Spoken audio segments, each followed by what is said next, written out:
What's up, guys? We're taking a look at the S21 FE, the phone that people are not happy with. But it's a good phone, so it's a weird thing, and they're just not happy with it because of the price. And I can understand that. I really, really can. I get it. This phone coming out at $699, coming out way later than people were expecting it to.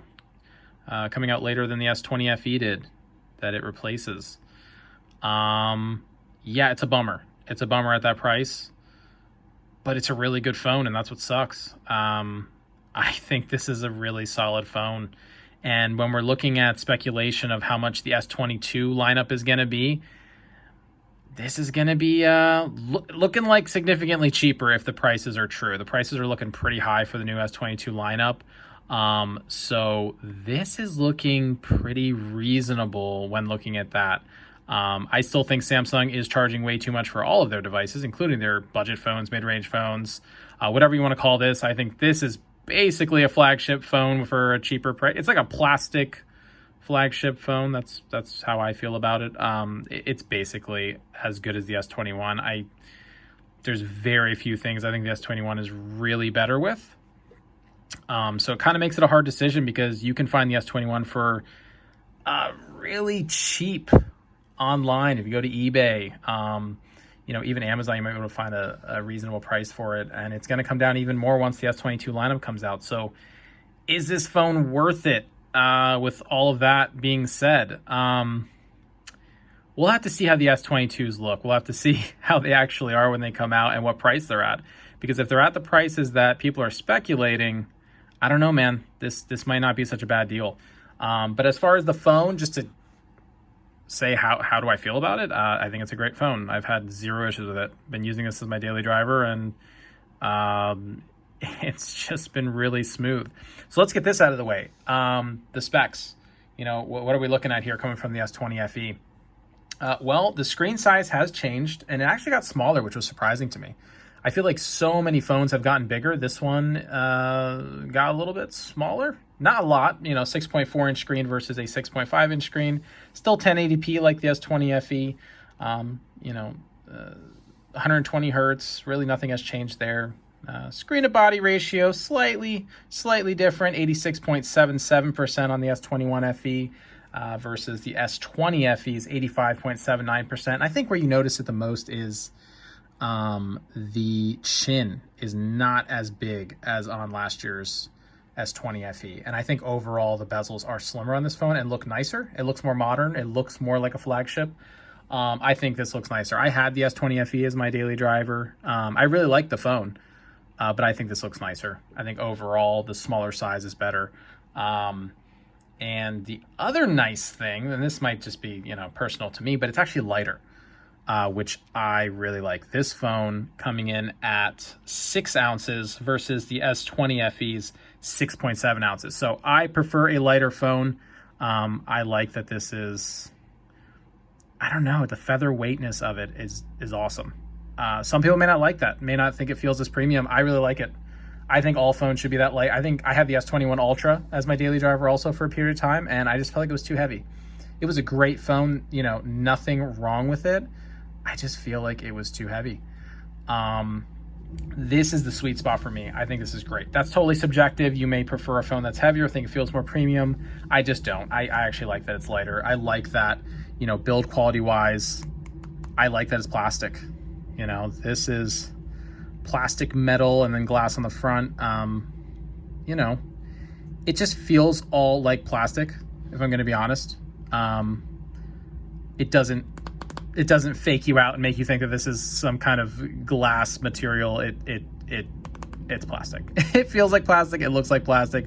Honestly, I think this phone looks cheaper from the back than the S20 FE did, which is surprising, but it just kind of does. It looks a little cheaper. It kind of reminds me of the Samsung Galaxy A52, which I also owned. It seems like I've owned all the Samsung phones as my daily driver for a very short period of time because I didn't like that phone at all. But it reminds me of that from the back. That's kind of what it looks like. It just looks a little cheaper. I think from the front, it looks more expensive than the S20 FE. I think the S21 FE looks much more modern, much more sleek, smaller bezels. The screen looks about the same. I can't really say it looks better. Let's get this out of the way though. This phone has had no touch issues like the S20 FE did. None. I've had no problems with it. Everything responds perfectly fine. Now, I did have a tempered glass screen protector on this that came with the case I got, and at first I thought I was having touch issues. When I was trying to pull down, I was like, oh my God, it's not working every time. Does this phone have the same issues the S20 FE did? And I kept thinking, there's no way Samsung would do that. But I took the tempered glass screen protector off, which I'm having trouble saying that, wow. And it was fine. So it was the screen protector, so I don't recommend using a cheap screen protector because it was actually making this phone hard to use. The minute I took it off, it was fine. So it was not the touchscreen at all. Thank goodness. I was amazed. All I kept thinking was, how could Samsung possibly release another FE with touchscreen issues? And I was wrong. It is perfectly fine. It has been great. The 120 hertz looks very smooth. It's a very fast phone. It's a very fast phone. Really no issues there. I think everyone would be completely happy with this. For me, as far as the screen goes, I'm going to give it an A-. It's not an A+. It's not quite as good as these crazy resolution S21 Ultras and you know, the Note 20 Ultra. And it's not the best Samsung screen I've ever seen in my life, but it is definitely very, very close. I think it's as good as the S21 phone from last year. That was also 1080p. I really barely see any difference. Like, it looks really good. I like that as a flat panel. Yeah, it's getting a solid A- for me. It's pretty close to top flagship stuff here. And Samsung always does a great job with their displays, so no issue there. Now, as far as the chip inside, that's a nice update. You know, we're getting the Snapdragon 888.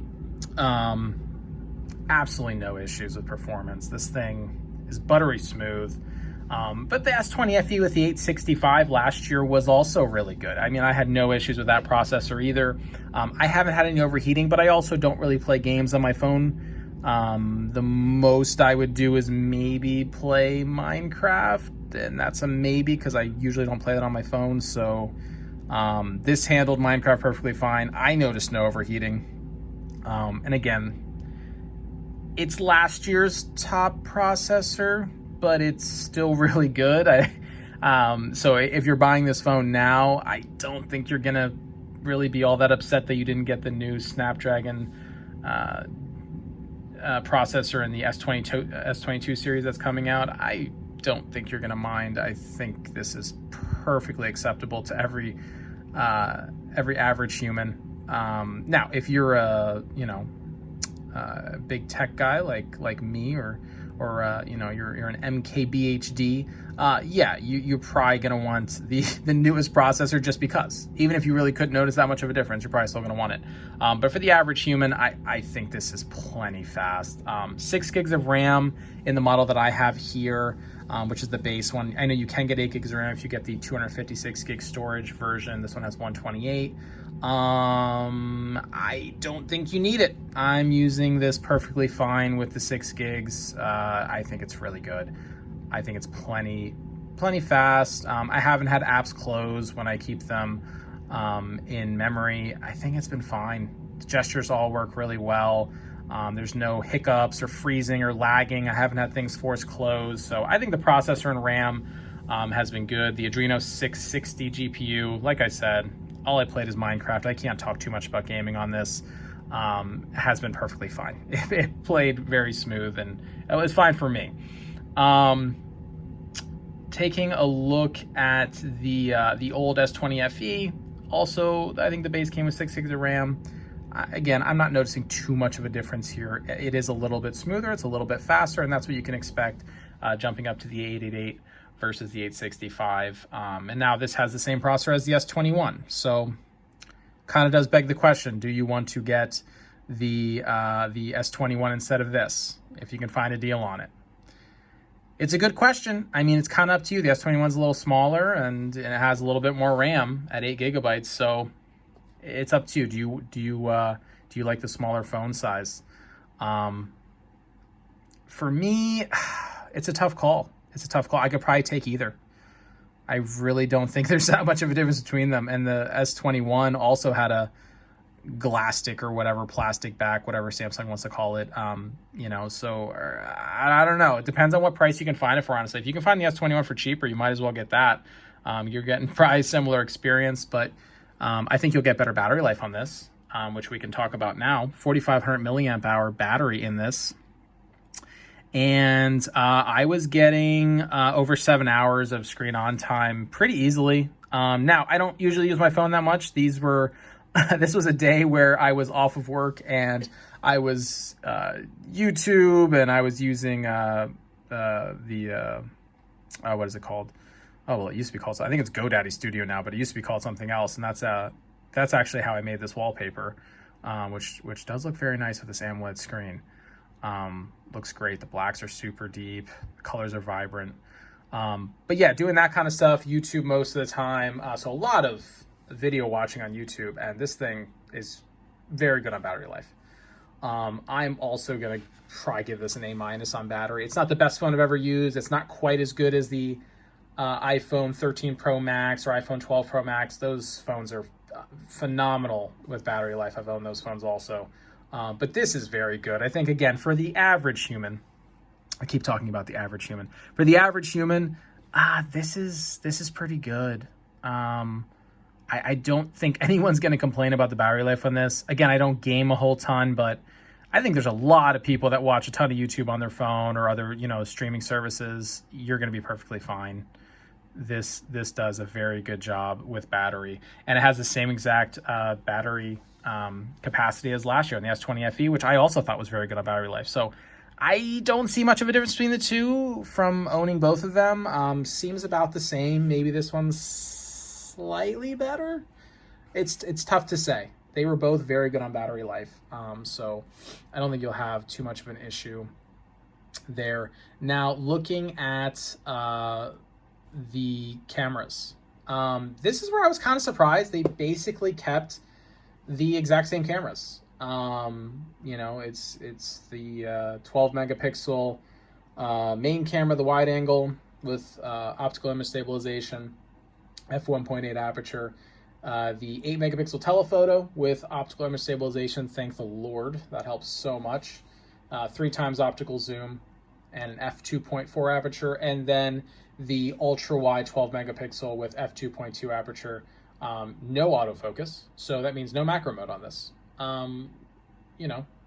That's a bummer, but it just doesn't have it. And no high megapixel count camera like the S21 with the 64 megapixel camera. So you're just getting a very basic setup here, 12, 8, and 12, just like last year's phone. From what I can tell, there's like no difference as far as the actual sensors, or at least the information that I could find. It looks about the same. The only thing that's going to be different, I guess, is the software and how Samsung has tweaked that. And I think it is slightly better. It's just, if you go to a phone review site like Phone Arena or some of the others, I'm sure they're going to tell you that the S21 FE is better in this category and a little better with this or that. In day-to-day use, when comparing both phones, though, and having owned both phones, I don't notice a difference. It seems exactly the same to me. You'd have to hold them right next to each other and take side-by-side photos in the exact same conditions and analyze under a microscope, and I'm sure you could find differences, and I'm sure this is slightly better in low light, but in real world usage for the average human, I don't think you're going to see much of a difference. I mean, it's basically the same camera, right? So slightly better. I wish they would have updated that more. That's something that I personally very much care about, is the cameras. You still have the 30 times hybrid zoom, which I love. You can get those nice moon shots, which I really like. That's something I know a lot of people that probably doesn't really matter too much to take a picture of the moon. But for me, and I know other people that are really into photography and astrophotography, it's cool that you can do that. You obviously have, a pretty good pro mode in this too, which is nice. If we go to more, if I can click this behind the camera, I like having the Pro mode. This also helps you to do astrophotography. You can, you know, put this on a tripod, set all the settings to your liking, and take a picture and get an actual shot of the stars and stuff, which is pretty cool. It's not amazing. It's not the best phone ever for that, but I think it's pretty neat that you can do that. The video capture, you know, being able to go up to 4K 60 frames per second is very nice. You do also have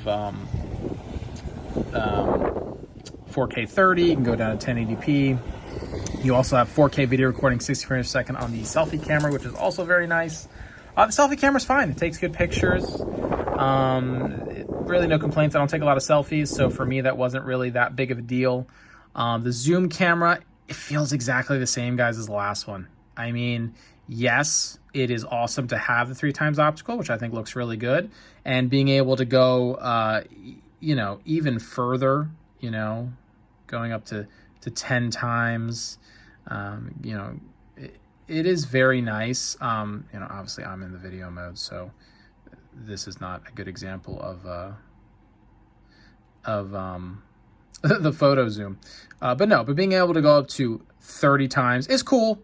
You know, obviously this is way too close to even use that. Dial it back a little bit here. I think you can get good pictures at 10, the 10 times hybrid zoom. You can take the 30 times hybrid zoom. Really, the only time you use the 30 times hybrid zoom is for the moon shots. That is very nice to have for the moon shots. You know, the portrait mode works well. I think it does take good pictures. It tries to use the telephoto camera, which sometimes for closer subjects is kind of difficult. You can switch over to 1x, but I've had no issues with the portrait mode. I don't use portrait mode very much. I like when the phone's sensor is big enough to add a natural depth of field, like a lot of newer phones have. Some too much. The S21 Ultra is definitely too much, but this is pretty good. I think this does a pretty darn good job of the portrait mode and adding the blur to the background. Haven't had too many issues with that, if that's something that you're into. The wide angle, again, about the same as last year's phone, guys. So if you had the S20 FE, don't expect too much of a different experience with the camera here. I'd give the camera on this phone, you know, it's between a B+ and an A- for me. I think it could have been better. I think they could have improved it more. I think just as a solid point and shoot, it's an A-. Not the best I've ever used, but honestly, you're getting really good shots out of this. Having the 30 times hybrid zoom, having the versatility of an ultra-wide, a telephoto, and a main sensor is nice at this price range. They could have cheaped out and taken out the telephoto, and they didn't. So I appreciate that. It's the same, but I appreciate them giving us that. That is nice. That versatility that they didn't have to give you. You can take a look at some of the other modes. Honestly, don't use most of them. You do get the portrait video, pro video. I'm glad that they add stuff like this, honestly, since LG has met its demise. It's nice that other manufacturers are offering a pro video mode, because LG was one of the best for that type of thing. So nice to see that you have all the options. You know, again, Samsung kills it with multitasking on these phones and having the floating apps and split screen and all of that. I mean, Samsung always, I think, does pretty much the best job of giving you that versatility, not only with the cameras, but also just with the interface. I think the One UI 4 has been great. It's just a smooth phone. You know, is it the best price? Is it a price that I like? No. But if you go on Amazon, you can get it for $100 off, I think, still.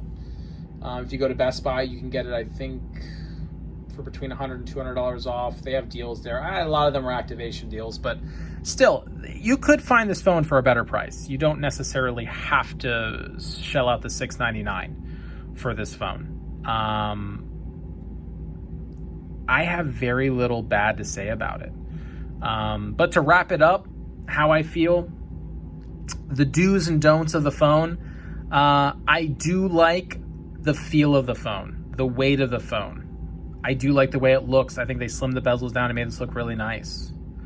I do like the standard use of the camera. If you're just pointing and snapping a shot, I think this is very good, and it gives you that versatility of a main, ultra wide, and telephoto camera at a lower price than some of the other manufacturers, which is nice.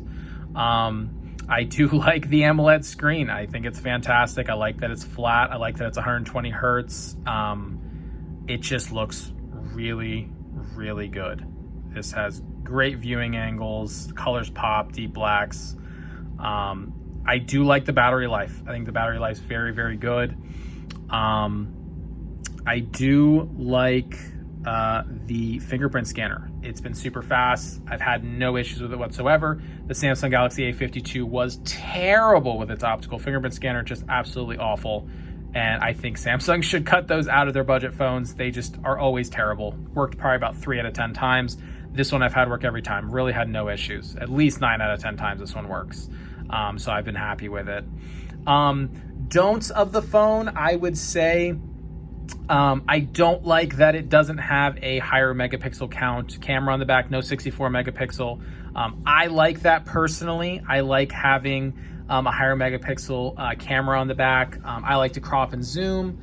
I like to use it for a macro mode, honestly. There's a lot of phones that didn't have macro modes, but they had the higher megapixel count camera, and I could crop in and use that as a macro mode, and it looked phenomenal. Better than most of the macro cameras on these other phones that honestly have been pretty terrible.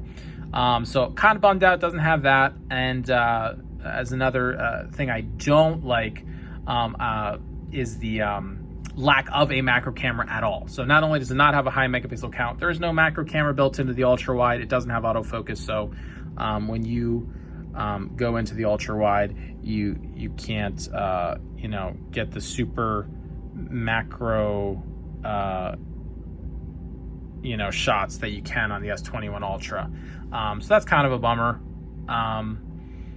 As far as other things I don't like the price. I don't think the price is very good for this phone. I think Samsung is, and I know you can talk about inflation and a bunch of different things, but some of the prices of these phones is getting kind of crazy. So this would have been better at $599. I think it would have competed with the Pixel 6 a lot better. So that's a shame.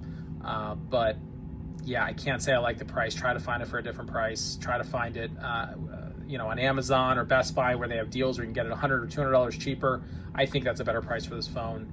It would have made it more competitive. So that's a shame that Samsung is doing that. And they're raising all the prices. So it's kind of a bummer. I don't like that it doesn't have a headphone jack. As you can see, it's just USB-C down there. That's a shame that it doesn't have that. But most phones are getting rid of that, so I guess we can only say so much about that. At a certain point, we'll have to just stop talking about it because no phones are going to have it other than Sony, which is still holding out, and a few others. And as far as one more thing, we're gonna put this in the middle. This isn't really a do or don't. The speakers are good, and they're dual. There's the bottom firing and the top. It's good enough. It's not quite as good sounding as the iPhone 13 Pro that I have when comparing them. So again, I'd say the speakers are probably like a B plus. I'll give it a B plus for effort. It's good enough. I think it's good for the average person. It doesn't sound bad. You can have it at the highest volume and it doesn't sound like it's screeching at you. Just for size comparison's sake, so you guys can see the S8 Plus. Remember this phone? Just how big it is. I miss this phone. This phone was such a comfortable phone to use.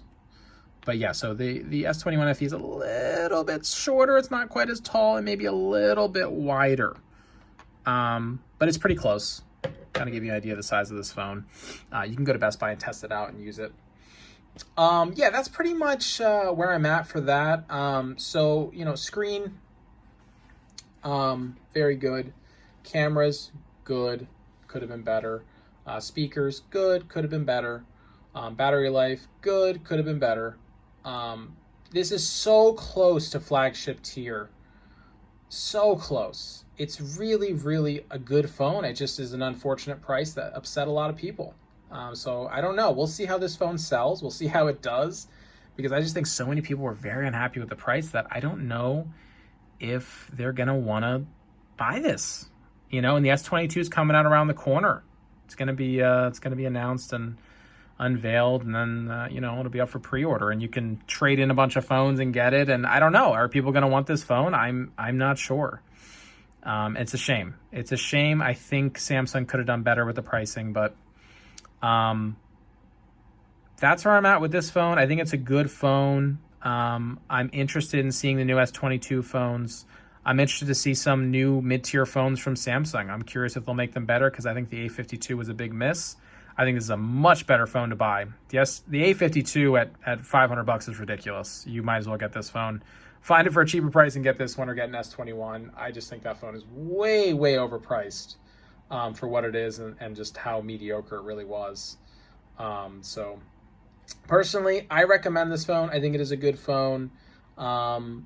I don't think anyone's going to dislike it other than the price. So if you can get past the price and that's not a big deal to you, and you're like, you know what? It's cheaper than the new S22 phones are going to be, and you're getting Android 12 and the newest, from Samsung in this sort of flagship territory. That's what I'm going to call it. Sort of flagship, because it's not. They're not even marketing as top flagship, but I think it's a solid phone, guys. I'd recommend it if you can get past the price, or if you can find a cheaper price. Otherwise, find an S21. You can find them on eBay for great prices. If you're upgrading from S20 FE, it might be tough. If you've had no touch issues, I don't know. It's going to be up to you. This one is a minor upgrade from the S20 FE, in my opinion. It's not a major upgrade, it's a minor one. So if you are really into phones and you want the phone, you're not going to go wrong with this phone. It's just, is it a million times better? No. It's a little better. And you really need to decide if that's what are you looking for? Do you want a phone that's significantly improved and just has all these major changes? Because this isn't it.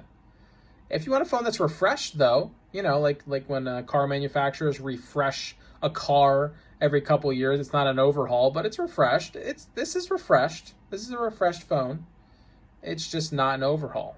So it's a shame, because it's a good phone, but I don't know if a lot of people are going to buy this. We'll see. We'll have to look at the sales and take a look if people are picking this up, or the new S22 series, or if people are just getting the old S21s, because it's so similar. So that's about it, guys. I'll try to make some follow-up videos, see if there's anything else to talk about, if I have any issues with the phone, because I am using it as my daily driver. And I'll try to put out some more reviews of other phones and just kind of talk about them. Even budget phones, mid-tier phones, I plan on reviewing a bunch, because I don't want to just talk about flagships. I feel like everyone does. So I want to kind of focus on some of the lower phones that sometimes get no reviews from these bigger YouTubers. So if you guys have any questions, leave them below. You can check these phones out on Amazon and Best Buy if you can get it for a little cheaper.